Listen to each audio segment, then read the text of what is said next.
Assalamualaikum warahmatullahi wabarakatuh.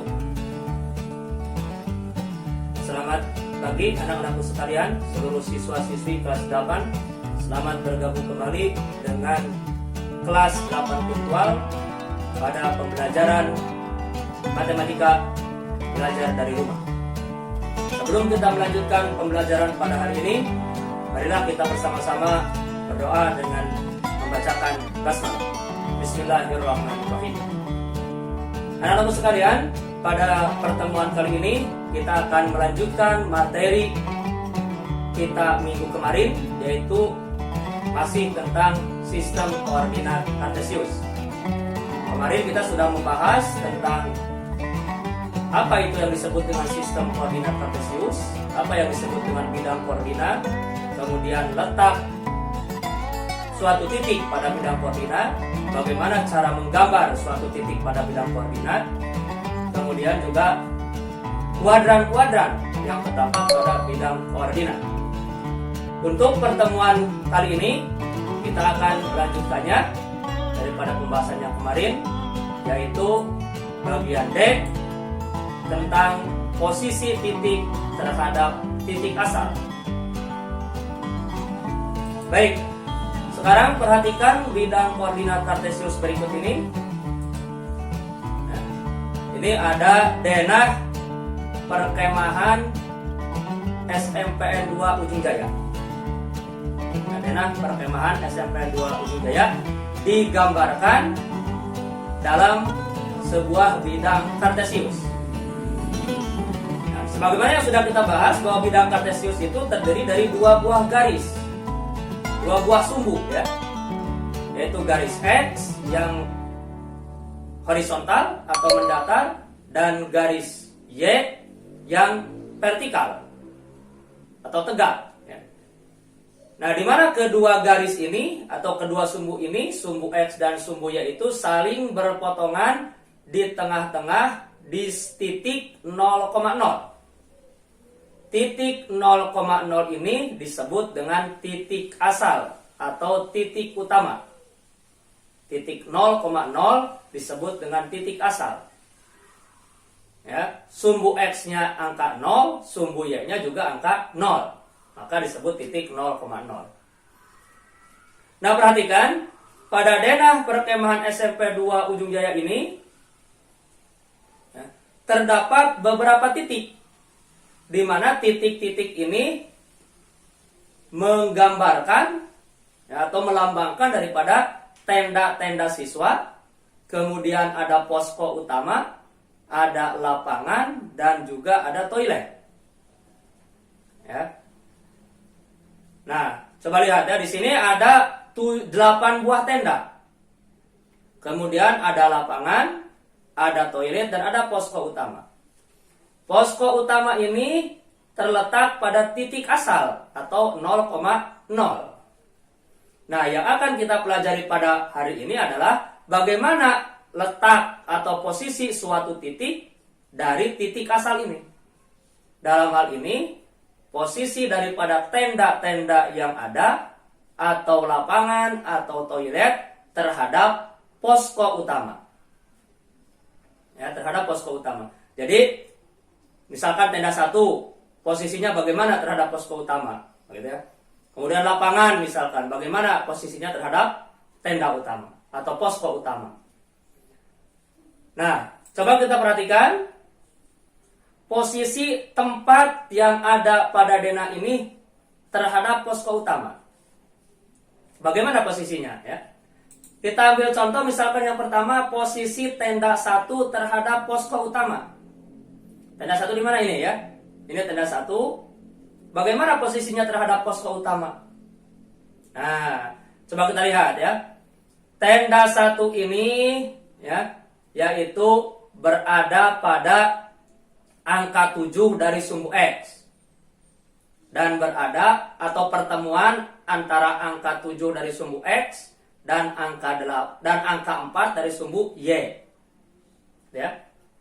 Nah, berarti dari titik 0,0 untuk menuju ke titik tenda 1 itu jaraknya adalah 7 satuan ke kanan ya, 7 satuan 1, 2, 3, 4, 5, 6, 7. 7 satuan ke kanan searah dengan sumbu X. Dan 4 satuan ke atas 1, 2, 3, 4 searah dengan sumbu Y. Ya. Ingat materi yang kemarin bahwa komponen dari X itu adalah disebut dengan absis dan komponen daripada sumbu Y disebut dengan ordinar. Maka dengan demikian posisi tenda 1 terhadap posko utama itu adalah 7 satuan ke kanan dan 4 satuan ke atas. Sehingga titik koordinat tenda 1 itu berada pada titik 7,4. Ya. Jadi posisi tenda 1 itu, posisi tenda 1 dari posko utama itu berada pada koordinat 7,4. Ya. Tenda 1 ini berada pada 7,4. 7 sebagai absis, 4 sebagai ordinar. Selanjutnya misalkan bagaimana tenda kedua yang ini? Posisi tenda 2 terhadap posko utama. Nah, tenda 2 ini posisinya itu berada pada 3 satuan ke kiri, ya. 3 satuan ke kiri dari titik 0,0. Kemudian 7 satuan ke atas. 3 satuan ke kiri searah dengan sumbu X dan 7 satuan ke atas searah dengan sumbu Y. Itu posisinya. Ya, posisi tenda 2 ini. Sehingga titik koordinat daripada tenda 2 ini adalah berada pada titik negatif 3,7. Negatif 3-nya adalah absis, 7-nya adalah ordinar. Selanjutnya, kita lihat lagi tenda 6. Mana tenda 6? Ya, tenda 6. Ini ya, tenda 6. Bagaimana posisi tenda 6 dari posko utama? Kita lihat, ya. Tenda 6 itu adalah 6 satuan ke kiri, ya. 6 satuan ke kiri. 6 satuan ke kiri dan 5 satuan ke bawah. 6 satuan ke kiri dan 5 satuan ke bawah. Itu posisinya. Sehingga titik koordinat daripada tenda 6 ini adalah berada pada titik negatif 6, negatif 5. Ya, negatif 6, negatif 5. Itu titik koordinatnya. Di mana negatif 6-nya adalah absis dan negatif 5-nya adalah ordinar. Nah, baik, selanjutnya masih pada denah perkemahan ini. Kita lanjutkan misalkan bagaimana posisi lapangan. Mana lapangan ini ya? Lapangan ini berada pada kuadran 1, ya. Lapangan ini berada pada kuadran 1. Bagaimana posisi lapangan dari posko utama? Kita lihat, ya. Lapangan ini adalah berada pada posisi 8 satuan ke kanan. 8 satuan ke kanan searah sumbu X. Kemudian 10 satuan ke atas searah dengan sumbu Y. Jadi posisi lapangan dari sumbu X, posisi lapangan dari posko utama ini adalah 8 satuan ke kanan dan 10 satuan ke atas. Sehingga titik koordinat daripada lapangan ini adalah 8,10 ya. 8,10. Titik koordinatnya itu adalah 8,10. Nah, itu 4 posisi ya, 4 tempat posisinya terhadap posko utama. Sekarang coba kalian tentukan posisi tempat-tempat yang lain ya. Nah, posisi dari tenda 3 berapa itu ya dari posko utama. Titik koordinatnya juga berapa. Tenda yang keempat juga berapa posisinya. Koordinatnya juga berapa. Selanjutnya demikian juga dengan tenda 5, tenda 7, tenda 8 dan juga toilet. Ini ya. Jadi silakan ditentukan posisi daripada titik-titik tersebut dari posko utama atau dari titik asal, dari titik 0,0 dan berapa koordinatnya. Baik, selanjutnya anak-anakku sekalian, untuk bagian yang kelima atau bagian E, bagaimana posisi suatu titik terhadap titik yang lain, titik tertentu. Kalau tadi posisi suatu titik terhadap titik asal atau titik 0,0, sekarang bagaimana posisi suatu titik terhadap titik tertentu yang lain, bukan titik 0,0. Nah, perhatikan bidang kartesius yang tadi ya, masih denah perkemahan SMPN 2 Ujung Jaya ini masih kita jadikan sebagai suatu gambarannya. Nah, sekarang yang menjadi titik acuannya itu bukan posko utama. Misalkan kita yang menjadi titik acuannya itu adalah tenda 2. Nih, ya. Jadi bagaimana posisi tenda 1 terhadap tenda 2? Mana tenda 2? Tenda 2 di sini. Tenda 2 itu berada pada titik berapa nanti? Negatif 3,7. Ya. Tenda 2 ini berada pada koordinat negatif 3,7. Nah, tenda 2 ini kita jadikan sebagai titik asal. Ya, kita jadikan sebagai titik asal. Begitu. Jadi titik asalnya bukan di 0,0 tapi di negatif 3,7. Nah, sekarang bagaimana posisi tenda 1 ini dari tenda 2? Nah, ya tinggal kita tentukan saja, hitung. Dari tenda 2 ini berapa satuan ke sebelah kanan searah dengan atau sejajar dengan sumbu X.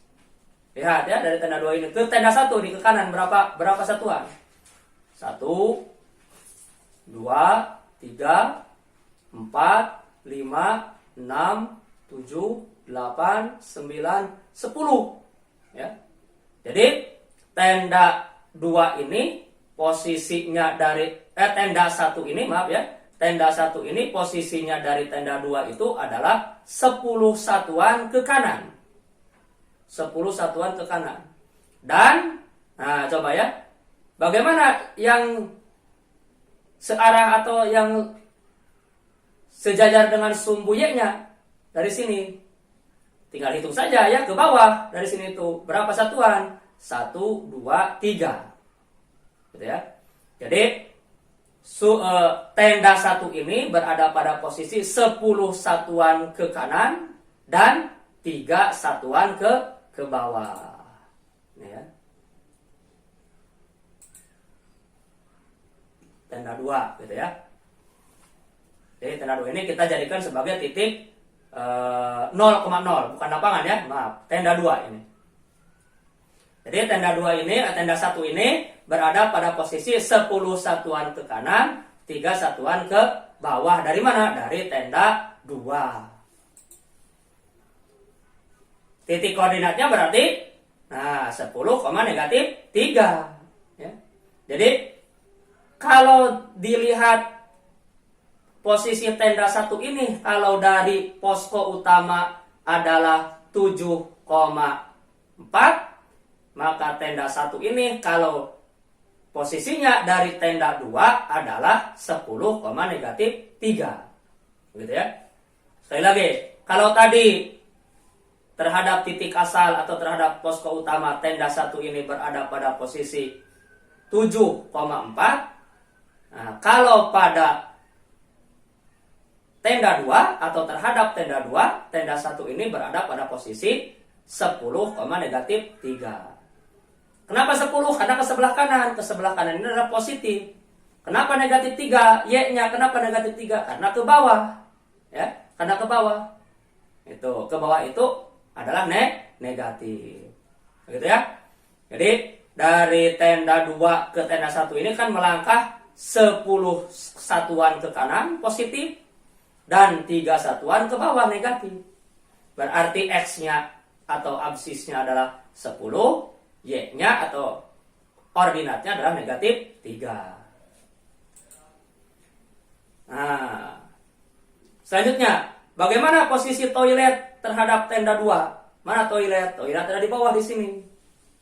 Bagaimana toilet ini posisinya dari tenda 2? Nah, kita lihat. Tinggal dihitung saja berapa satuan dari tenda 2 ini ya. Kemana dulu menghitungnya? Sejajar dulu dengan sumbu X. Searah dulu dengan sumbu X, yaitu ke sebelah kiri dulu. Karena posisi toilet ini berada di sebelah kiri. Mana? Tenda 2. Ya, berada di sebelah kiri tenda 2 ini. Oh ya. Di berapa ini hitung? 1, 2, 3, 4, ya. 5, 6, 6. Ya. Jadi 6. Berarti toilet ini 6 satuan ke sebelah kiri. Terus berapa satuan ke bawahnya? Kan berada di bawah juga ini posisinya ya. Berapa satuan yang sejajar dengan sumbu Y-nya? Tinggal kita hitung dari sini. 1, 2, 3, 4, 5, 6, 7 ya. 7, 8, 9, 10, 11, 12, 13, 14, 15, 16. Oh ya. 16. Jadi toilet itu berada pada posisi 6 satuan ke kiri dan 16 satuan ke bawah. Sekali lagi ya. Nah, jadi toilet itu berada pada posisi 6 satuan ke kiri dan 16 satuan ke bawah. Dari mana? Dari tenda 2. Gitu ya. Maka berapa titik koordinatnya?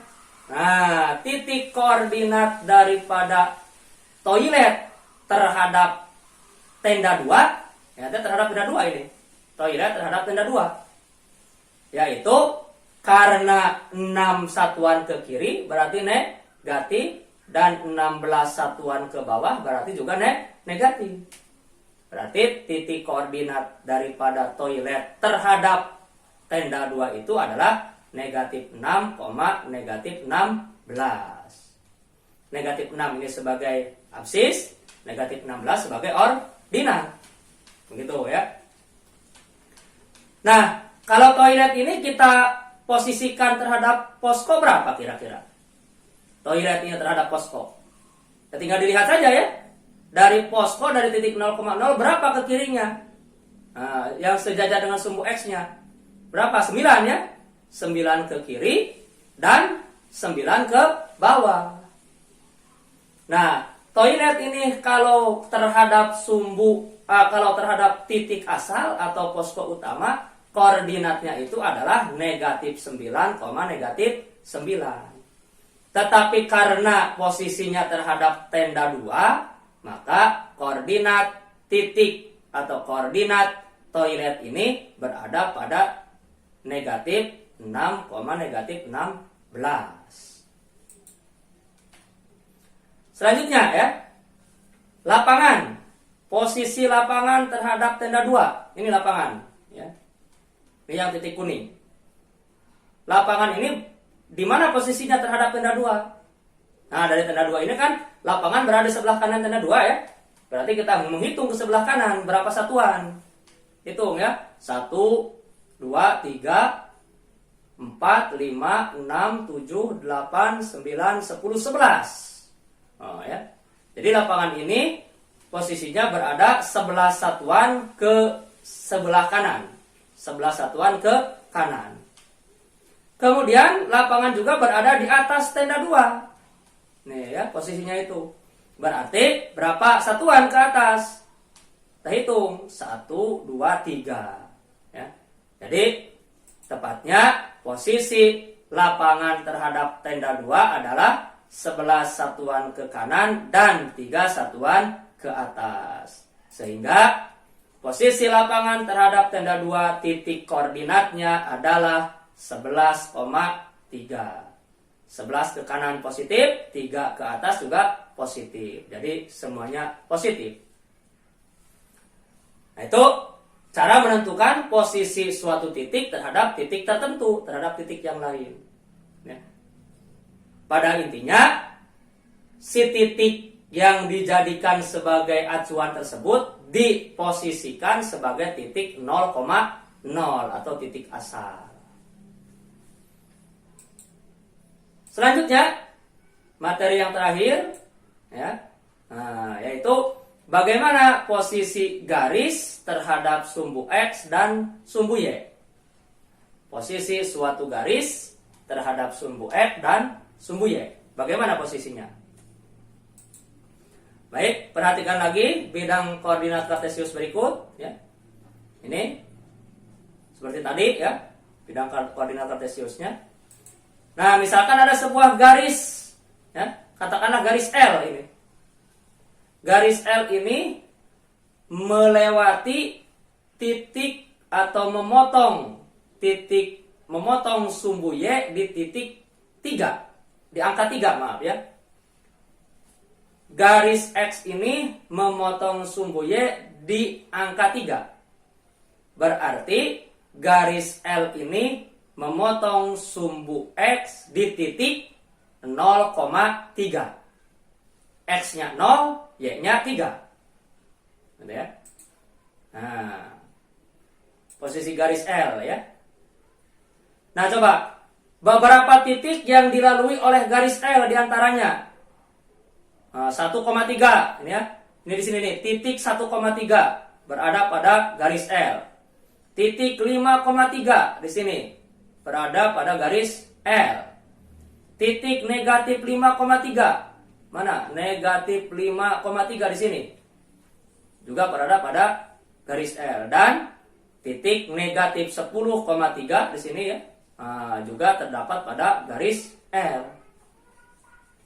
Nah, karena jarak keempat titik yang dimisalkan ini, ya, jarak keempat titik yang dilalui oleh garis L atau jarak keempat titik yang terdapat pada garis L ini terhadap sumbu X itu adalah 3. Jadi semuanya jaraknya adalah 3. Ini garis L, ini sumbu X. Jaraknya itu semuanya 3 satuan. Begitu ya. Nah, karena jaraknya sama di setiap titik, maka sumbu X, maka garis L ini sejajar dengan sumbu X. Jadi garis L ini sejajar dengan sumbu X. Jadi posisi garis L sejajar dengan sumbu X. Dan garis L ini tegak lurus dengan sumbu Y. Gitu ya. Tegak lurus dengan sumbu Y. Otomatis, ya, karena sumbu X itu tegak lurus dengan sumbu Y, maka garis yang sejajar dengan sumbu X juga pasti tegak lurus dengan sumbu Y. Nah, baik, selanjutnya contoh yang kedua. Misalkan ada garis yang kedua. Ada garis M, ya. Garis M. Garis M ini memotong sumbu X pada angka negatif 6. Ya, negatif 6. Bapak, maaf, negatif 7 ya. Garis M ini memotong sumbu X pada angka negatif 7. Atau memotong sumbu X di titik negatif 7,0. X-nya negatif 7, Y-nya 0. Nah, coba perhatikan. Posisi garis M, titik yang dilalui oleh garis M itu diantaranya, ya, titik-titik yang berada pada garis M itu misalkan negatif 7,3 di sini. Terus negatif 7,8 di sini. Negatif 7, negatif 2 di sini. Negatif 7, negatif 6 di sini di bawah, ya. Nah, ini. Begitu. Negatif 7, negatif 6. Nah, jarak keempat titik tersebut terhadap sumbu Y, ya. Nah, jarak keempat titik tadi terhadap sumbu Y ini, yaitu adalah 7 semuanya, ya. Nah, 7 satuan. Nah, maka karena titik-titik yang dilalui oleh garis M, ya, titik-titik yang dilalui oleh garis M atau titik-titik yang berada pada garis M jaraknya sama terhadap sumbu Y, yaitu 7, maka garis M ini dikatakan sejajar dengan sumbu Y. Ya, garis M ini sejajar dengan sumbu Y. Nah, karena sumbu Y tegak lurus dengan sumbu X, maka otomatis sumbu garis M juga tegak lurus dengan sumbu X. Ya. Jadi posisi garis M ini sejajar dengan sumbu Y dan tegak lurus dengan sumbu X. Berikutnya, contoh yang ketiga. Misalkan ada garis lagi. Ada garis N, ya. Garis N ini, posisi garis N ini memotong sumbu X di titik 4,0. Ini ya. Garis N ini memotong sumbu X di titik 4,0 dan memotong sumbu Y di titik 0,4. Gitu.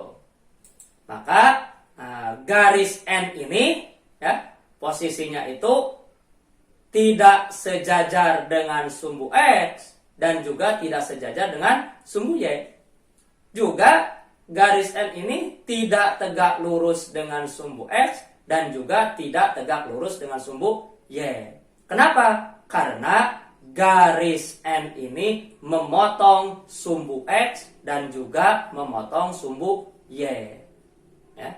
Jadi memotong sumbu X dan juga memotong sumbu Y. Begitu. Ya. Jadi kesimpulannya, posisi garis terhadap sumbu X dan sumbu Y itu jika suatu garis itu jaraknya sama terhadap sumbu X, ya, maka garis tersebut sejajar dengan sumbu X dan tegak lurus dengan sumbu Y.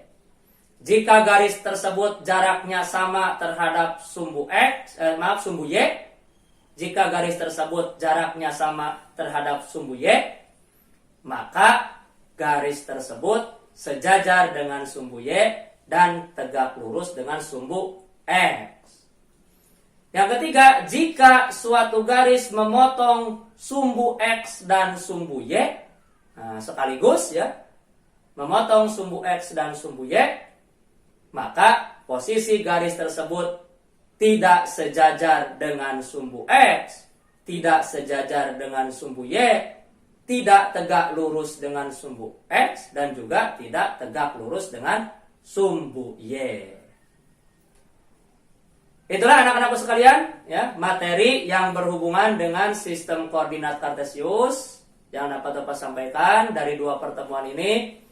Nah, silakan kalian nanti diulangi lagi, ya, video pembelajaran ini. Terus diulangi lagi sambil kalian lihat juga materi, ringkasan-ringkasan materinya, juga materi yang ada di lembar kerja siswa kalian. Mudah-mudahan kalian bisa memahaminya walaupun hanya sedikit, ya, karena yang namanya matematika itu butuh pengulangan dan pengulangan supaya bisa memahami lebih jauh daripada materi yang disampaikan. Terima kasih anak-anakku sekalian, rupanya cukupkan sampai di sini dulu pembelajaran kita untuk materi pelajaran matematika, ya, tentang sistem koordinat kartesius. Kita lanjutkan lagi minggu depan dengan materi-materi berikutnya. Semoga apa yang kita lakukan pada hari ini mendapat keberkahan dari Allah Subhanahu wa taala, dan mari kita tutup pembelajaran matematika di kelas 8 virtual hari ini dengan ucapan hamdalah. Alhamdulillahirabbil alamin. Terima kasih Bapak sampaikan atas perhatian dan semangat kalian dalam mengikuti pelajaran kali ini. Tutup dengan ucapan Assalamualaikum warahmatullahi wabarakatuh.